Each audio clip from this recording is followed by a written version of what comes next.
أعوذ بالله من الشيطان الرجيم. بسم الله الرحمن الرحيم.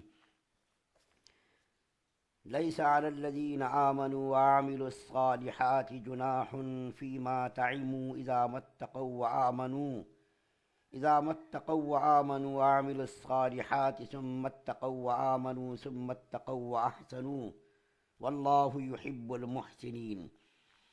جو لوگ ایمان لائے اور کام نیک کیے ان پر گناہ نہیں اس میں جو کچھ پہلے کھا چکے، جبکہ آئندہ کو ڈر گئے اور ایمان لائے اور عمل نیک کیے، پھر ڈرتے رہے اور یقین کیا، پھر ڈرتے رہے اور نیکی کی، اور اللہ دوست رکھتا ہے نیک کام کرنے والوں کو۔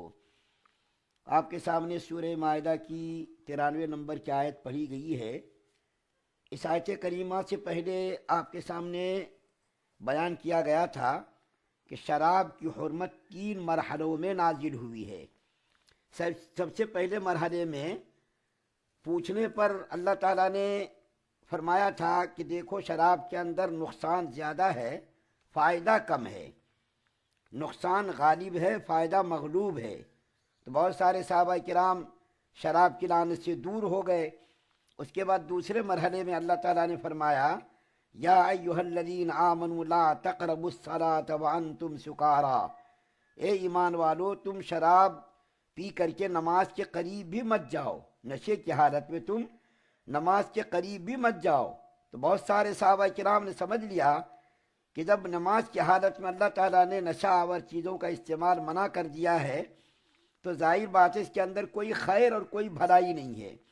اس کے بعد پھر کچھ واقعات پیش آئے جس کو آپ کے سامنے بیان کیا گیا تھا کہ آپس میں کچھ تنازع پیدا ہوا، لڑائی ہوئی، بعض صحابی کے اونٹ کی ہڈی سے مار دیا چہرے پر، جس کی وجہ سے چہرہ جو ہے خون آلود ہو گیا۔ تو اللہ تعالیٰ نے فرمایا یا ایھا الذین آمنوا انما الخمر والمیسر والانصاب والازلام رجس من عمل الشیطان، کہ شراب، جوا، قمار، ازلام یہ سارے کام کیا ہیں؟ شیطانی کام ہے، اور ان کاموں کا مقصد یہ ہے کہ تمہارے درمیان عداوت پیدا کر دے اور تم کو اللہ کے ذکر سے روک دے، نماز سے غافل کر دے۔ اس لیے تم کو چاہیے کہ فاجتنبوہ لعلکم تفلحون، کہ تم ان بیہودہ چیزوں سے، بری چیزوں سے رک جاؤ، اللہ تعالیٰ تم کو کامیاب کرے گا۔ یہی وجہ ہے کہ اللہ تعالیٰ نے شراب کی حرمت کو تدریجاً 3 مرحلوں میں نازل کیا، کیونکہ اللہ تعالیٰ انسانی فطرت سے واقف تھے کہ اگر ان کو اچانک کسی چیز سے روک دیا گیا، کہ جن کی گھٹی میں شراب کی عادت تھی، رگ و ریشے میں شراب کی محبت تھی، کوئی مجلس، کوئی محفل شراب سے خالی نہیں ہوتی تھی، تو اللہ تعالیٰ اگر اچانک یہ حکم نازل کر دیتے تو بہت تکلیف ہوتی، بہت پریشانی ہوتی، بہت سارے لوگ بیمار پڑ جاتے۔ تو اللہ تعالیٰ نے دھیرے دھیرے ان کو پہلے عادی بنایا کہ دیکھو اس کے اندر کوئی خیر نہیں، کوئی بھلائی نہیں، نقصان بہت زیادہ ہے، نماز کی حالت میں اس کے قریب مت جاؤ۔ اس کے بعد جب صحابہ کرام کو اس سے ذرا الفت ہو گئی کہ بھائی شراب جو ہے پینا نہیں چاہیے، اب جو شراب سے دور ہو جانا چاہیے، تو اللہ تعالیٰ نے صاف اور واضح طور پر شراب کی حرمت نازل کر دی۔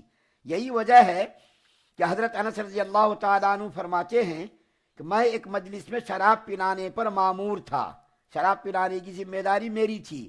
اس مجلس میں حضرت عبیدہ بن جراح رضی اللہ تعالیٰ عنہ جو عشرہ مبشرہ میں ہیں، عشرہ مبشرہ وہ صحابی کہلاتے ہیں جن کو اللہ کے رسول صلی اللہ علیہ وسلم نے 10 صحابہ جس کو اللہ کے رسول صلی اللہ علیہ وسلم نے جنت کی بشارت دنیا میں دی تھی۔ مسلمانوں کا اور امت مسلمہ کا یہ عقیدہ ہے کہ تمام کے تمام صحابہ کرام عادل ہیں اور تمام کے تمام صحابہ کرام جنتی ہیں، اللہ تعالیٰ ان سے راضی ہوئے، اللہ سے وہ راضی ہو گئے۔ تمام کے تمام صحابہ اللہ کے نزدیک محبوب اور مقبول بندے ہیں، اللہ تعالیٰ نے کو محبوبیت اور مقبولیت عطا فرما دی تھی۔ تو ان 10 صحابہ کرام میں سے حضرت عبیدہ بن جراح رضی اللہ تعالیٰ عنہ بھی ہیں، یہ بھی اس مجلس میں تھے۔ حضرت طلحہ رضی اللہ تعالیٰ عنہ یہ بھی عشرہ مبشرہ میں ہیں، یہ بھی تھے۔ یہ حضرت انس رضی اللہ تعالیٰ عنہ کے سوتیلے والد تھے، اور حضرت معاذ بن جبل رضی اللہ تعالیٰ عنہ بہت بڑے مقام کے صحابی ہیں، یہ بھی اس مجلس میں تھے۔ حضرت انس کہتے ہیں کہ میں شراب پلانے پر مامور تھا، میں اس مجلس کا ساقی تھا، یعنی شراب پلا رہا تھا۔ اسی درمیان میں باہر آواز آئی تو حضرت طلحہ رضی اللہ تعالیٰ عنہ نے فرمایا کہ جا کر کے دیکھ کر کیا ہو باہر کیا آواز آ رہی ہے؟ تو حضرت انس رضی اللہ تعالیٰ عنہ باہر گئے تو آواز آ رہی تھی، اے ایمان والو تمہارے اوپر شراب کو حرام قرار دے دیا گیا، اے ایمان والو تمہارے اوپر شراب کو حرام قرار دے دیا گیا۔ وہ آئے اور آ کر کے مجلس کے لوگوں کو اس سے خبردار کیا اور اس سے اطلاع دی اور مطلع کیا کہ منادی آواز لگا رہا ہے، صدا لگا رہا ہے کہ اے ایمان والو شراب کو تمہارے اوپر حرام قرار دے دیا گیا۔ اب دیکھیے صحابہ کرام کا جذبہ ایثار اور ان کی فداکاری اور ان کے ماننے کا جذبہ دیکھیے کہ انہوں نے یہ بھی تحقیق نہیں کی چل کر کے تحقیق کریں اللہ کے رسول صلی اللہ علیہ وسلم کی خدمت میں حاضر ہوں گے، یہ بھی انہوں نے گوارا نہیں کیا، بلکہ جن کے ہاتھ میں شراب کا پیالہ تھا، شراب کا جام تھا، کسی کے ہونٹوں سے لگ رہا تھا، کسی کے ہاتھ میں تھا، کوئی جو ہے گلاس میں اونڈیل رہا تھا، تمام کے تمام صحابہ کرام نے شراب کو بالکل زمین پر پھینک دیا اور کہا کہ جب اللہ تعالیٰ نے حرام قرار دیا ہے تو اس کے پینے میں کوئی بھلائی نہیں، کوئی خیر نہیں۔ یہ بھی ان کو گوارا نہیں ہوا کہ چلو چل کر کے معلوم کریں گے، تحقیق کریں گے، دیکھیں گے کہ کیا ہوا، کیا کیفیت ہے، کیا صورت حال ہے، جا کر کے معلوم تو کریں گے۔ لیکن انہوں نے یہ بھی گوارا نہیں کیا، بس منادی کی آواز سنی کہ شراب کی حرمت نازل ہو گئی ہے، ان لوگوں نے بالکل شراب کو پھینک دیا۔ اور روایتوں میں آتا ہے شراب اس طریقے سے مدینے کی گلیوں میں بہ رہی تھی جیسا کہ بارش کے موسم میں بارش کا پانی نالیوں میں بہتا ہے۔ ایک صحابی جو شام گئے تھے، لاکھوں کی جو ہے انہوں نے مالیت خرچ کر کے شراب کے بڑے بڑے مٹکے خریدے تھے اور وہ مدینے لا رہا تھا وہ صحابی۔ ان کو معلوم ہو گیا مدینے کے باہر کہ شراب کی حرمت نازل ہو گئی ہے۔ وہ صحابی اللہ کے رسول صلی اللہ علیہ وسلم کی خدمت میں آئے اور کہا یا رسول اللہ میں نے بہت ساری رقم شراب کے اوپر لگائی ہے، کیا میں وہ بیچ کر کے اپنی رقم نکال لوں؟ اللہ کے رسول صلی اللہ علیہ وسلم نے فرمایا نہیں، اب تمہاری اس کی رقم بھی جائز نہیں۔ انہوں نے کہا یا رسول اللہ میں نے یتیم بچے جس کا میں کفیل ہوں، جس کی پرورش کا میں ذمہ دار ہوں، ان کا پیسہ میں نے اس میں لگایا ہے، اب میں کیا کروں؟ تو اللہ کے رسول صلی اللہ علیہ وسلم نے فرمایا اب تمہارے لیے کوئی صورت نہیں ہے، اس کو تم بہا دو، اور جب مال غنیمت آئے تو تم میری خدمت میں آنا، میں تم کو اس یتیم بچے کے پیسے دے دوں گا تاکہ تم یتیم بچے کو ادا کر دو۔